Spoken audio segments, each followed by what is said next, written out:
ಇವತ್ತಿನ ಈ ವಿಡಿಯೋಗೆ ಎಲ್ಲರಿಗೂ ಸ್ವಾಗತ ಸುಸ್ವಾಗತ.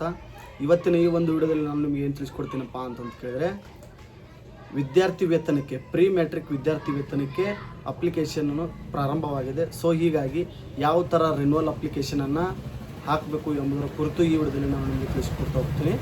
ನೀವು ನಮ್ಮ ಯೂಟ್ಯೂಬ್ ಚಾನಲ್ಗೆ ಸಬ್ಸ್ಕ್ರೈಬ್ ಮಾಡಿದ್ರೆ ಕೆಳಗಡೆ ಕಾಣ್ತಾ ಇರ್ತಕ್ಕಂಥ ರೆಡ್ ಕಲರ್ ಸಬ್ಸ್ಕ್ರೈಬ್ ಮಾಡಿ. ಬನ್ನಿ ಸ್ನೇಹಿತರೆ, ಈಗ ನಿಮಗೆ ಪ್ರೀ ಮ್ಯಾಟ್ರಿಕ್ ವಿದ್ಯಾರ್ಥಿ ವೇತನಕ್ಕೆ ರಿನ್ಯೂವಲ್ ಅಪ್ಲಿಕೇಶನ್ ಮತ್ತು ಹೊಸದಾಗಿ ಅಪ್ಲಿಕೇಶನ್ ಹಾಕಬೇಕಪ್ಪ ಅಂತ ಹೇಳಿದ್ರೆ ಯಾವೆಲ್ಲ ಕ್ರೈಟೀರಿಯಾ ಇರಬೇಕು ಅಂತಂತ ಹೇಳ್ತೀನಿ.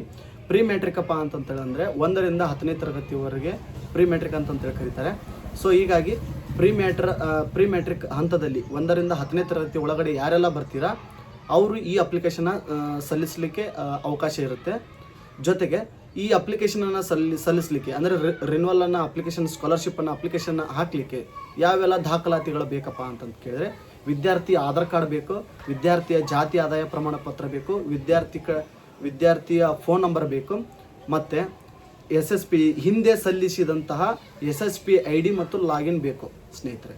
ಸೊ ನೆಕ್ಸ್ಟು ನಿಮ್ಮ ಶಾಲೆಯಲ್ಲಿ ಕೊಟ್ಟಂಥ SATS ನಂಬರು, ಶಾಲೆಯಲ್ಲಿ ಪ್ರತಿಯೊಬ್ಬ ವಿದ್ಯಾರ್ಥಿಯು ನೋಂದಣಿ ಆದ ನಂತರ ಶಾಲೆಯಲ್ಲಿ ಪ್ರವೇಶಾತಿ ಪಡೆದ ನಂತರ ಒಂದು SATS ಅಂತ ನಂಬರ್ ಕೊಡ್ತಾರೆ, ಆ SATS ನಂಬರ್ ಬೇಕು ಸ್ನೇಹಿತರೆ. ಇವೆಲ್ಲ ದಾಖಲಾತಿಗಳನ್ನು ತೆಗೆದುಕೊಂಡು ನೀವು ರಿನ್ಯೂವಲ್ ಅಪ್ಲಿಕೇಶನನ್ನು ಹಾಕ್ಬೋದಾಗಿರುತ್ತೆ. ಆ ಅಪ್ಲಿಕೇಶನ್ನ ಯಾವ ಥರ ಹಾಕೋದು ಎಂಬುದನ್ನು ಈ ವಿಡಿಯೋದಲ್ಲಿ ತಿಳಿಸ್ಕೊಡ್ತಾ ಹೋಗ್ತೀನಿ.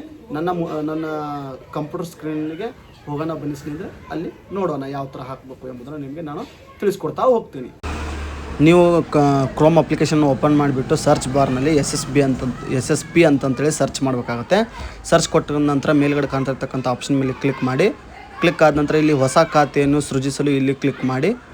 ಅದರ ಮೇಲೆ ಕ್ಲಿಕ್ ಮಾಡಿ ಇಲ್ಲಿ ವಿದ್ಯಾರ್ಥಿಯ ಆಧಾರ್ ಕಾರ್ಡ್ ಸಂಖ್ಯೆಯನ್ನು ಎಂಟ್ರಿ ಮಾಡಬೇಕಾಗತ್ತೆ. ಯಾವ ರೀತಿ ಅವರ ಆಧಾರ್ ಕಾರ್ಡ್ ಸಂಖ್ಯೆಯಲ್ಲಿ ಪೂರ್ತಿ 12 ಡಿಜಿಟ್ ನಂಬರ್ ಇರುತ್ತೆ, ಆ 12 ಡಿಜಿಟ್ ನಂಬರನ್ನು ಇಲ್ಲಿ ಎಂಟ್ರಿ ಮಾಡಿ ಕ್ಲಿಕ್ ಹಿಯರ್ ಮೇಲೆ ಪ್ರೊಸೀಡ್ ಮೇಲೆ ಕ್ಲಿಕ್ ಮಾಡಿದರೆ ಹಿಂದೆ ಸಲ್ಲಿಸಿದಂಥ ಅವರ SSP ID ಬರುತ್ತೆ. ಅದನ್ನು ನೋಟ್ ಔಟ್ ಮಾಡ್ಕೊಳ್ಳಿ. ನೋಟ್ ಔಟ್ ಮಾಡಿಕೊಂಡು ಮತ್ತೆ SSPಗೆ ಬನ್ನಿ. ಮತ್ತೆ ಇದ್ರ ಮೇಲೆ ಮತ್ತೆ SSP ಮೇಲೆ ಕ್ಲಿಕ್ ಮಾಡಿ. ಇಲ್ಲಿ ಕೆಳಗಡೆ ನೀವು ನೋಡ್ತಾ 2026-27 ಸಾಲಕ್ಕೆ ಮೆಟ್ರಿಕ್ ಪೂರ್ವ ವಿದ್ಯಾರ್ಥಿ ವೇತನಕ್ಕೆ ಅರ್ಜಿ ಸಲ್ಲಿಸಲು ಇಲ್ಲಿ ಕ್ಲಿಕ್ ಮಾಡಿ ಅಂತ ಕೇಳ್ತಿದ್ದಾರೆ. ಇದ್ರ ಮೇಲೆ ಕ್ಲಿಕ್ಕನ್ನು ಮಾಡಿ. ಇಲ್ಲಿ ಕೆಳಗಡೆ ನೀವು ಏನು ಮಾಡಬೇಕಪ್ಪ ಅಂದರೆ, ಪಾಸ್ವರ್ಡ್ ನಿಮಗೆ ನೆನಪಿರಲ್ಲ, ನಿಮಗೆ ನೆನಪಿಲ್ಲಪ್ಪ ಅಂದರೆ ಇಲ್ಲಿ ಫಾರ್ಗೆಟ್ ಪಾಸ್ವರ್ಡ್ ಮೇಲೆ ಕ್ಲಿಕ್ಕನ್ನು ಮಾಡಿ.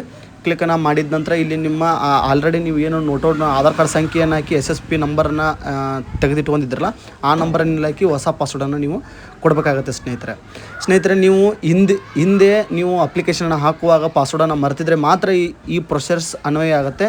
ನಿಮಗೆ ಪಾಸ್ವರ್ಡ್ ನೆನಪಿದ್ದರೆ ಮಾತ್ರ ಯಾವುದೇ ರೀತಿಯಾದಂಥ ಬದಲಾವಣೆಗೆ ಅವಕಾಶ ಇರೋದಿಲ್ಲ. ಸೊ ಹೀಗಾಗಿ ನೀವು ಅದನ್ನೇ ನಿಮ್ಮ ಲಾಗಿನ್ ಐಡಿ ಮತ್ತು ಪಾಸ್ವರ್ಡನ್ನು ಹಾಕಿಬಿಟ್ಟು ಲಾಗಿನ್ ಆಗ್ಬೋದು.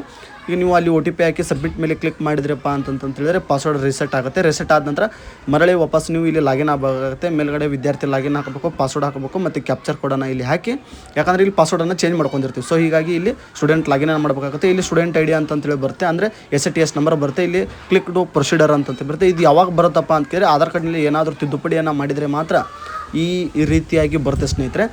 ಸೊ ಹೀಗೆ ಪ್ರತಿ ಸತಿನೂ ಪ್ರತಿಯೊಬ್ಬರಿಗೂ ಬರಬೇಕಂತಂತ ಏನೇನಿಲ್ಲ. ಇದು ಆಧಾರದಲ್ಲಿ ಯಾವುದೇ ರೀತಿಯಲ್ಲಿ ಸಮಸ್ಯೆ ಇದ್ದರೆ ಮಾತ್ರ ಇದು ಬರುತ್ತೆ.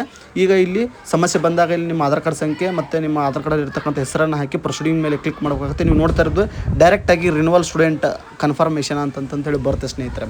ನೀವು ನೋಡ್ತಾ ಇರ್ಬೋದು 2027, ಅಂದರೆ ನೀವು ಹೋದ ವರ್ಷ ಹಾಕಿರ್ತೀರಿ, ನಿಮ್ಮ ಡೀಟೇಲ್ಸ್ ಎಲ್ಲ ಡೆಫಾಲ್ಟ್ ಆಗಿ ಅದು ತೊಗೊಂಡಿರುತ್ತೆ. ಸೊ ಹೀಗಾಗಿ ಅದನ್ನೇ ಕಂಟಿನ್ಯೂಷನ್ ಮಾಡಿ ಆಟೋಮೆಟಿಕ್ಲಿ ಅದು ರಿನ್ಯೂವಲ್ ಆಗಿಬಿಡುತ್ತೆ ಸ್ನೇಹಿತರೆ. ನೀವು ನೋಡ್ತಾ ಇರ್ಬೋದು. ಮತ್ತೆ ನಾನು ಅಪ್ಲಿಕೇಶನ್ ಮೇಲೆ ಕ್ಲಿಕ್ ಮಾಡಿ ನೋಡ್ತೀನಿ, ಮತ್ತೆ ಅದೇ ಥರ ಬರ್ತದೆ. ಸೊ ಹೀಗಾಗಿ ಪ್ರಿಂಟ್ ಅಕ್ಲಾಜ್ಮೆಂಟ್ ಮೇಲೆ ನಾನು ಕ್ಲಿಕ್ ಮಾಡ್ತೀನಿ. ಇಲ್ಲಿ ನೋಡ್ತಾ ಇರ್ಬೋದು ನೀವು ಭಾವಚಿತ್ರ ಸಲುವಾಗಿ ಇಲ್ಲಿ KYC ಮೇಲೆ ಕ್ಲಿಕ್ ಮಾಡಿ, ಅದರ ಮೇಲೆ ಕ್ಲಿಕ್ ಮಾಡಿ ಇಲ್ಲಿ ಆಧಾರ್ ಕಾರ್ಡ್ ಸಂಖ್ಯೆಯನ್ನು ಅನುಮೋದನೆ ಮಾಡಿ ಕೆಳಗಡೆ ಟಿಕ್ ಆಪ್ಷನ್ ಮೇಲೆ ಟಿಕ್ ಓಕೆ ಅಂತೇಳಿ ಕ್ಲಿಕ್ ಮಾಡಿ ಇಲ್ಲಿ OTP ಎಂಟ್ರಿ ಮಾಡಿದರೆ ಮುಗಿತು. ನಿಮ್ಮ ಆಧಾರ್ ಕಾರ್ಡ್ನಲ್ಲಿ ಇರ್ತಕ್ಕಂಥ ಫೋಟೋ ಬರುತ್ತೆ, ಸೇವ್ ಅಂತೇಳಿ ಕನ್ಫರ್ಮ್ ಅಂತ ಕೊಟ್ಬಿಟ್ರೆ ಇಲ್ಲಿ ಓಕೆ ಆಗುತ್ತೆ ಸ್ನೇಹಿತರೆ. ಆವಾಗ ನೀವು ಪ್ರಿಂಟ್ ಅಕ್ಲಾಜ್ಮೆಂಟ್ ಮೇಲೆ ಕ್ಲಿಕ್ ಮಾಡಿಕೊಂಡು ನೀವು ಪ್ರಿಂಟೌಟನ್ನು ತೆಗೆದು ಇಟ್ಕೊಳ್ಳಬಹುದಾಗಿರುತ್ತೆ ಸ್ನೇಹಿತರೆ. ಈ ರೀತಿಯಾಗಿ ಅಪ್ಲಿಕೇಶನ್ ಸಲ್ಲಿಸ್ತಕ್ಕಂಥ ವಿಡಿಯೋ ಇದಾಗಿರುತ್ತೆ. ರಿನ್ಯೂವಲ್ ಅಪ್ಲಿಕೇಶನ್ಗೆ ಸಲ್ಲಿಸ್ತಕ್ಕಂಥ ವಿಡಿಯೋ ಇದಾಗಿರುತ್ತೆ. ಈ ವಿಡಿಯೋ ಇಷ್ಟ ಆದರೆ ಸಬ್ಸ್ಕ್ರೈಬನ್ನು ಮಾಡಿ. ಮುಂದಿನ ವಿಡಿಯೋದಲ್ಲಿ ಹೊಸ ಅಪ್ಲಿಕೇಶನನ್ನು ಯಾವ ಥರ ಹಾಕಬೇಕು, ಪೋಸ್ಟ್ ಮ್ಯಾಟ್ರಿಕ್ ಯಾವ ಥರ ಹಾಕಬೇಕು ಎಂಬುದನ್ನು ತಿಳಿಸ್ಕೊಡ್ತಾ ಹೋಗ್ತೀನಿ. ಈ ವಿಡಿಯೋನಲ್ಲಿ ಮುಗಿಸ್ತೀನಿ. ಜೈ ಹಿಂದ್, ವಂದೇ ಮಾತರಂ.